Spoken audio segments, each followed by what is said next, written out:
역사 속에서 하나님의 구원 역사는 크게 두 번 있었지요.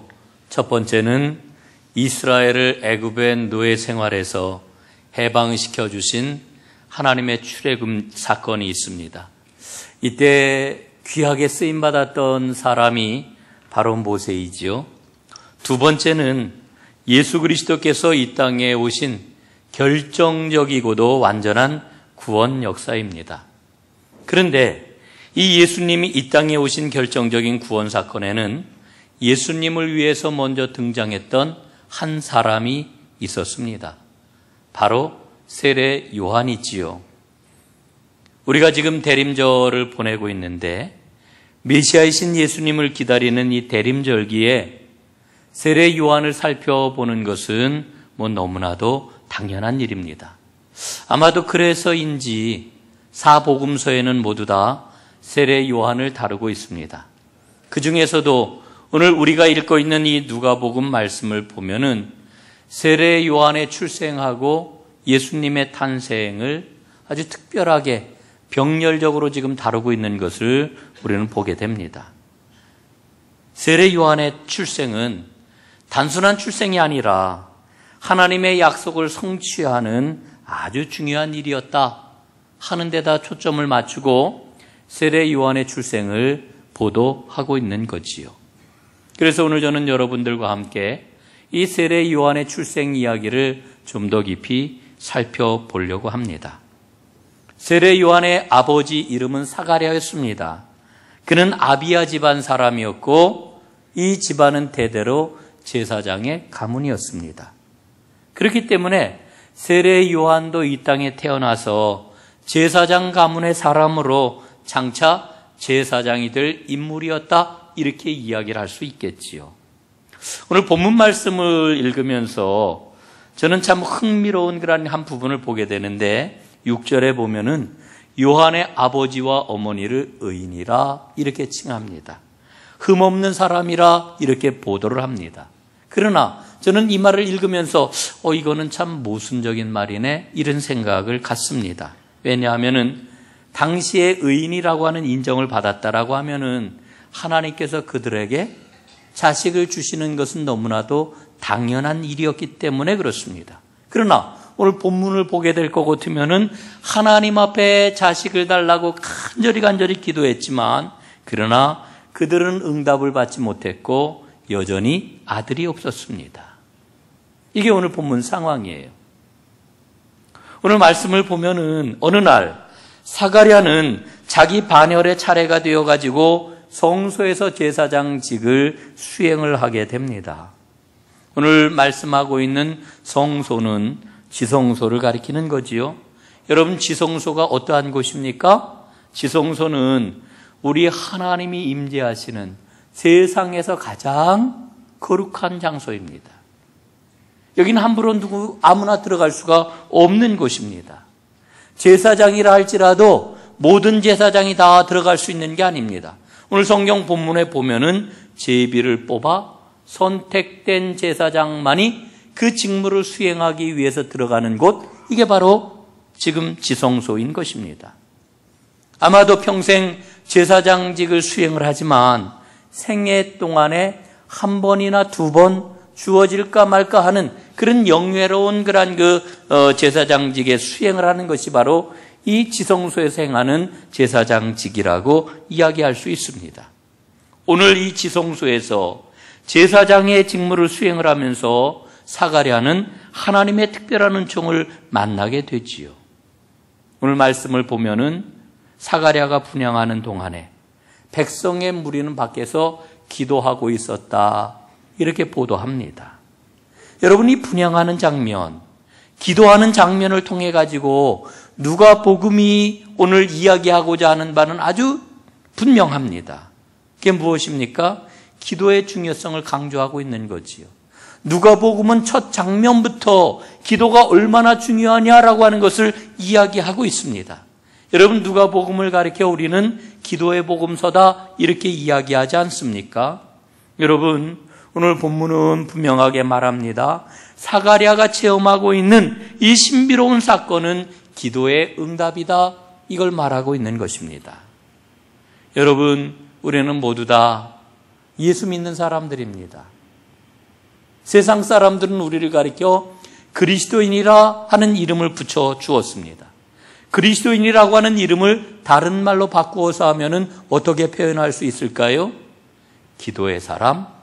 아마 이 말이 제일 적절하지 않을까 하는 생각을 갖습니다.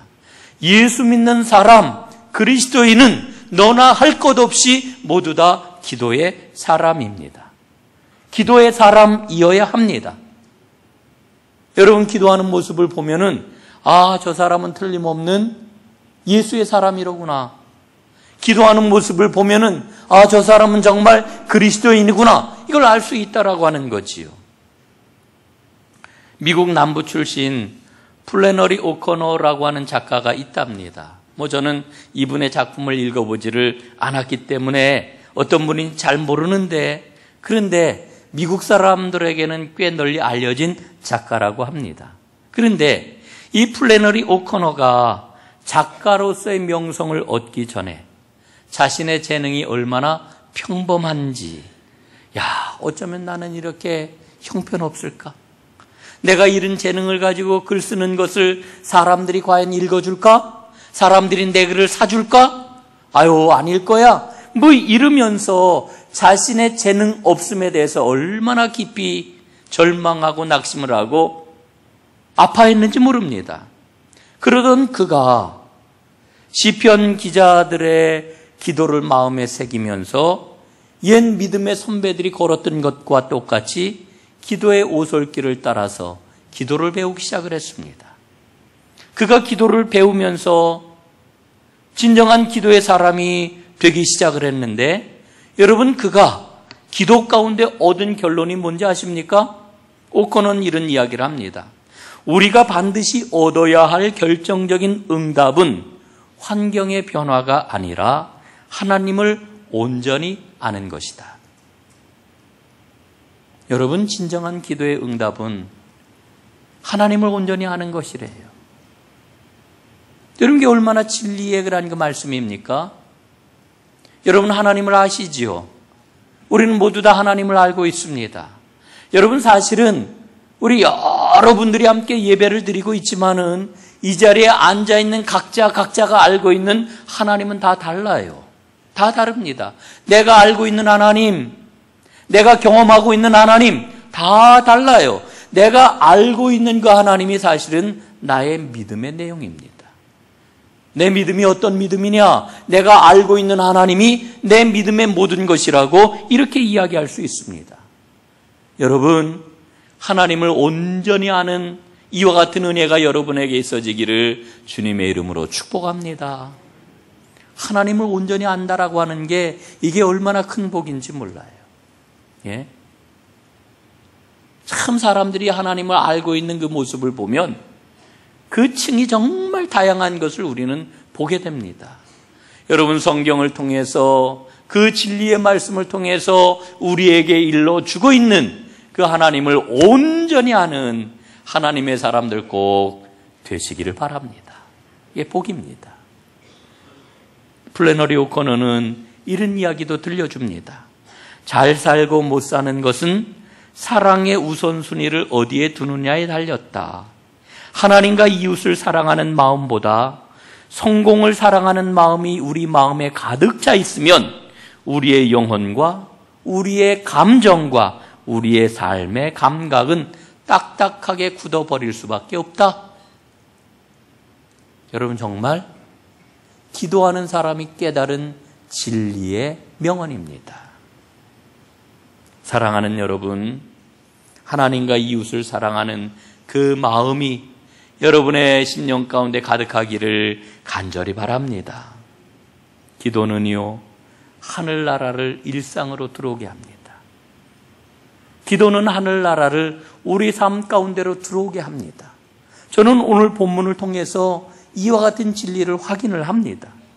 여러분, 오늘 말씀을 보면은 사가랴가 분향하는 동안에 향단 오른편에 주의 사자가 나타났다, 이렇게 말씀을 하고 있잖아요. 여러분, 분향이라고 하는 말은 기도하는 것을 이야기하죠.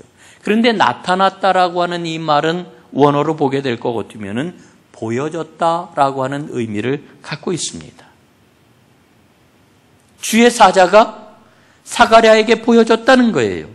다른 사람에게 보인 게 아니라 사가랴에게만 보였다라고 하는 거예요. 다시 말씀을 드리면은 하나님과 사가랴 사이에 특별한 관계가 형성이 되었다, 이렇게 말씀해 주고 있는 거지요. 여러분, 이 놀라운 장면을 목격을 하면서 사가랴는 경이로움과 두려움에 얼마나 놀랐는지 모릅니다. 이렇게 두려워하는 사가랴에게 천사는 말하지요. 13절 말씀입니다. 무서워하지 말라. 너의 간구함이 들린지라. 내 아내 엘리사벳이 내게 아들을 낳아주리니 그 이름을 요한이라 하라. 천사가 들려주는 말씀입니다. 여러분, 사가랴하고 엘리사벳은 하나님께 자녀를 달라고 열심히 간구를 해왔습니다. 그러나 하나님께서는 응답해 주지를 않으셨습니다. 그러다 보니 그들 나이가 많아졌고요. 늙은 그 부부는 그만 모든 것을 다 포기하고 말았습니다. 그런데 그 포기한 자리에서 하나님께서는 아들을 주시겠다, 지금 이렇게 응답하고 계시는 겁니다. 여러분, 한번 생각을 해보십시오. 왜 하필이면 모든 것을 다 포기한 이 자리에서 하나님께서 응답을 해주시는 것일까? 그 이유가 어디에 있을까요? 그 까닭이 어디에 있겠습니까? 여러분, 그것은 사가랴 부부가 하나님께 구하였던 소원하고 하나님의 뜻이 달랐기 때문에 그렇습니다. 사가랴 부부가 간절히 아들을 원하지 않았습니까? 그런데 하나님께서 주시려고 하는 그 아들은 그들 부부가 원하는 아들과는 달랐단 말이에요. 이 메시지를 깨닫는 것이 오늘 본문의 바로 핵심입니다. 여러분, 오늘 우리가 함께 읽지는 않았습니다마는 이 58절 이하의 말씀을 보면은 이 아기를 낳은 다음에 아기의 이름을 지어주는 그 과정이 자세히 기록이 되어 있는 것을 봅니다. 엘리사벳이 아기를 낳았습니다. 아기를 낳으니까 난리가 났어요.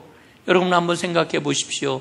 평생토록 아기를 낳기 위해서, 아기를 얻기 위해서 간절히 구하였던 늙은 그 노부부가, 아기를 낳을 수 없다고 생각하던 그 순간에 아기를 낳았으니 친족들이 다 모여들었고요.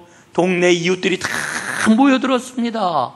너도 나도 다 입을 열어가지고 축복하면서 기뻐해 줍니다. 그러면서 사람들이 뭐라고 이야기를 하는 거 아니? 이구동성으로 아기의 이름을, 아버지의 이름을 따라서 사가랴라고 짓자고 이렇게 이야기를 하지요. 그런데 뜻밖에도 아기의 어머니 엘리사벳은 사가랴라고 하는 이름을 거부합니다. 그리고는 요한이라고 하는 이름을 짓겠다고 말을 합니다. 아버지 사가랴는 아기를 낳을 때까지 말을 하지 못하는 벙어리가 되었었잖아요. 그러자 이 사가랴 역시 서판을 가져다 달라고 이야기를 하더니 거기에다 아기 이름을 써요. 아기 이름을 쓰는데 요한이라고 씁니다. 여러분, 유대 전통에 따르면은 새로 태어나는 아기는요, 아버지의 이름을 따르거나 아니면 친척의 이름 가운데서 이름을 따라서 짓게 되어 있습니다. 그런데 지금 이 부모는, 사가랴와 엘리사벳은 아기의 이름을 사가랴가 아니라 요한이라고 이름을 짓고 있는 겁니다. 친척 중에 어느 누구도 요한이라고 하는 이름을 갖고 있는 사람이 없습니다. 왜 이렇게 이름을 짓는 것입니까? 요한이라고 하는 이름은 천사 가브리엘이 지어준 이름이었기 때문에 그래요. 요한은 사람들의 뜻이 아니라 하나님의 뜻을 따른 이름이기 때문에 그렇습니다. 여러분 보세요. 여러분들도 여러분의 자녀들에게 이름을 지어줄 때 어떻게 이름을 지어줍니까? 이름을 지어줄 때는 이름을 지어주는 사람의 소망과 뜻이 그 안에 담겨 있는 거예요. 그렇죠? 그런데 이 아버지 사가랴는 자신의 뜻이 아니라 하나님의 뜻을 따라 아기의 이름을 요한이라고 지었던 겁니다. 여러분, 20절 말씀으로 한번 돌아가 보도록 하지요. 천사가 아기를 낳을 것이라고 전해줄 때에 이 말을 들은 사가랴는 의심을 품습니다. 믿지를 않아요. 이 의심을 품는 사가랴를 향해서 천사는 하나님의 징벌을 전하지 않습니까? 아기를 낳을 때까지 너는 말을 하지 못하는 사람이 되리라. 벙어리가 되리라. 말씀을 해요. 여러분, 천사의 말을 믿지 못하는 사가랴의 믿음은 어떤 믿음일까요? 그거는요, 하나님의 말씀, 로고스를 받아들이지 못하는 불신앙입니다. 앞에서 말씀을 드렸잖아요. 사가랴의 가문은 제사장 가문이에요. 그렇기 때문에 태어나는 그 아들은 아버지를 따라서 제사장 되는 게 너무나도 당연한 거예요. 아마 아버지 사가랴는 그런 생각을 했을 겁니다. 내 아들이 태어나면은 나의 뒤를 이어가지고 사람들에게 존경을 받고 하나님의 고귀한 일을 감당하는 그런 사람이 되어야 되겠구나. 이런 마음을 아마도 가졌을 것입니다. 여러분, 사가랴가 가진 그 마음은 너무나 당연한 마음이에요.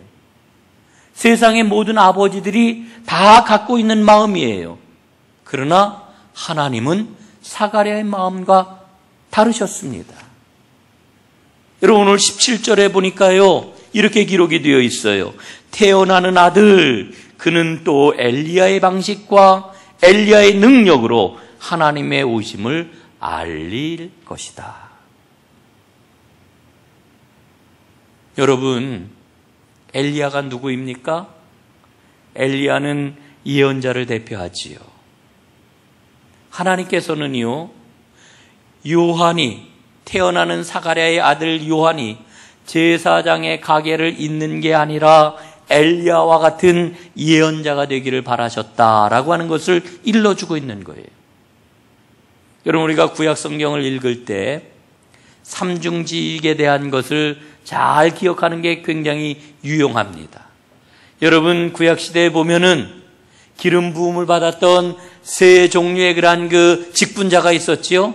왕과 제사장과 예언자입니다. 예? 왕과 제사장과 선지자가 기름 부음을 받고 하나님의 일을 감당을 했는데, 여러분, 우리가 이 세 직분에 대해서 유심하게 살펴보는 것은 성경을 이해하는 아주 굉장히 중요한 지름길이에요. 키워드와 같은 말씀이라고도 생각을 할 수가 있습니다. 여러분, 그런데 이 예언자의 직무는 왕정시대와 함께 시작이 되었습니다. 여러분, 왕국이 세워지고 왕이 이제 권력을 갖게 되는데, 이 왕이 권력을 갖게 되면서 절대적인 권력을 가지고 백성들을 억압하기 시작을 합니다. 그리고 종교 지도자들이나 귀족들은 하나님의 이름을 이용해 가지고 부패하고 타락하게 됩니다. 여러분, 이럴 때 하나님이 세우셨던 사람이 누구예요? 바로 선지자, 예언자들이었단 말이에요. 이들이 일어나 가지고 이들을 향하여 준엄한 하나님의 심판을 경고를 했습니다. 예언자들의 메시지는 너무나도 분명하지 않았습니까? 진정한 왕은 오직 하나님 한 분뿐이시다. 하나님께서 구원하시는 하나님의 날이 머지않아 도래할 것이다. 그러므로 깨어 회개하고 하나님께로 돌아오라. 여러분, 이게 예언자들이 선포했던 메시지였습니다. 근데 문제는 어디에 있느냐 하면은, 이와 같은 예언자들의 선포를 사람들이 좋아했느냐라고 하는 거예요. 예? 여러분, 예언서의 말씀을 읽는 거 여러분 좋아하십니까? 저는 별로 안 좋아해요. 예? 예언서의 말씀을 읽으면은요, 얼마나 그 말씀이 준엄하고 얼마나 가슴이 뜨끔뜨끔한지, 그 말씀 읽으면 너무 부담스러워요. 예? 그래서 예언서 말씀은 그냥 어쩔 수 없이 보는 경우가 참 많아요. 여러분, 그 당시에도 그랬습니다. 특별히 왕이나 종교 지도자들은 예언자들을 얼마나 미워했는지 몰라요. 증오하기까지 했습니다. 심지어는 예언자들을 잡아다가 죽이기까지 했어요. 예? 그런데 하나님께서 사가랴에게 내가 너에게 아들을 주겠는데 그 아들은 바로 이와 같은 예언자의 반열에 서게 될 것이다. 하나님 말씀하시는 거예요. 아버지로서 기뻐요? 아버지로서 할렐루야 아멘이 저절로 나와요? 여러분 어떻습니까? 예? 참 받아들이기가 힘든 그런 하나님의 말씀인 거예요. 실제로 세례 요한의 생애를 보면은요, 메시아가 오시기 전에 엘리야가 먼저 와서 주의 길을 예비해야 한다 라고 하는 말씀처럼 그 사명을 감당을 했지요. 그리고 예수님 당시에 절대 권력자였던 헤롯 왕, 헤롯 안티파스의 부정과 부패와 불륜과 타락을 거침없이 꾸짖지 않습니까? 그러다 어떻게 됐어요? 감옥에 갇혔잖아요. 헤롯 왕이 그를 잡아다가 감옥 안에 쳐넣었잖아요. 그리고는 감옥 안에서 그만 목이 잘리는 처형을 당함으로 그의 생애가 끝나고 말았습니다. 하나님 말씀하시는 바가 바로 그거예요. 태어나는 그 아들 요한이 이와 같은 예언자의 길을 걸어갈 것이다. 이렇게 하나님이 말씀해 주시는데 사가랴의 마음이 오죽했겠습니까? 사가랴는 하나님의 이 뜻을 받아들이지를 못했고 결국 그는 아기가 태어나는 그 시간까지 벙어리가 되고 말았습니다. 하나님의 시간이 찰 때까지. 그러면 사가랴가 말을 하지 못하는 채로 지냈던 이 10달의 기간은 어떤 기간이었을까요? 저는 이 기간이 사가랴의 욕심이 바뀌어서 하나님의 뜻을 깨닫는 시간이라고 하는 것을 깨닫습니다. 자기 자식에게 가졌던 기대, 자기 자식에게 가졌던 욕심, 이것보다도 하나님의 뜻을 마음에 새기는 이와 같은 시간, 이 시간이 말을 하지 못하는 10달간의 시간이었다라고 하는 겁니다. 여러분, 말을 하지 못한 사가랴는 어떻게 그 시간을 보냈을까요? 아마 그의 내면 깊은 곳에서 하나님과 교통하는, 기도하는 이 시간을 가지고 그는 이 시간을 보냈을 것입니다. 마침내 10달이 지나고 아기가 태어났습니다. 아기가 태어나자 태어난 아들에게 사가랴는 사람들이 기대하는 이름 사가랴 대신에 하나님이 원하시는 이름 요한을 지어주지요. 내 아들의 이름은 요한이다. 그 아들의 이름을 서판에다 쓰는 그 순간 그의 입이 풀렸고요. 입이 풀린 사가랴는 입을 열어 하나님을 찬양하게 됩니다. 여러분, 말을 하지 못하였던 이 10달은 하나님의 뜻을 품는 시간이었습니다. 그리고 하나님의 뜻이 익어가는 시간이었습니다. 사가랴가 사람의 뜻이었다라고 하면은 요한은 하나님의 뜻을 말하고 있는 것이지요. 사랑하는 성도 여러분, 오늘 우리 자신의 삶을 깊이 살펴보았으면 좋겠습니다. 내 안에 나의 뜻을 이루려고 하는 소망이 가득합니까? 아니면 하나님의 뜻을 이루려고 하는 소망이 가득합니까? 여러분 어떠세요? 우리는 모두 다 믿음의 길을 걷는다고 이야기를 해요. 그런데 믿음의 길을 걷기는 걷는데 하나님의 뜻을 이루려고 하는 그런 그 소망은 찾아볼 수가 없고 온통 나의 소망을 이루려고 하는 그 뜻, 나의 뜻을 이루려고 하는 소망, 그것만 가득하다라고 하면은 여러분 우리가 진정한 믿음의 사람일까요? 사가랴가 10달 동안 하나님의 뜻으로 자신의 삶이 옮겨지는 그와 같은 거룩한 경험을 했던 것처럼 여러분이 대림절에 우리도 나의 뜻이 아니라 하나님의 뜻을 나의 삶으로 받아들이는 이와 같은 큰 믿음의 복을 누리는 그런 사람들로 거듭나야 되지 않겠습니까? 오늘 깊이 나의 삶을 들여다보고 나의 뜻과 하나님의 뜻 어느 것이 더 커 있는지를 한번 볼 수 있기를 간절히 바랍니다. 기도하겠습니다.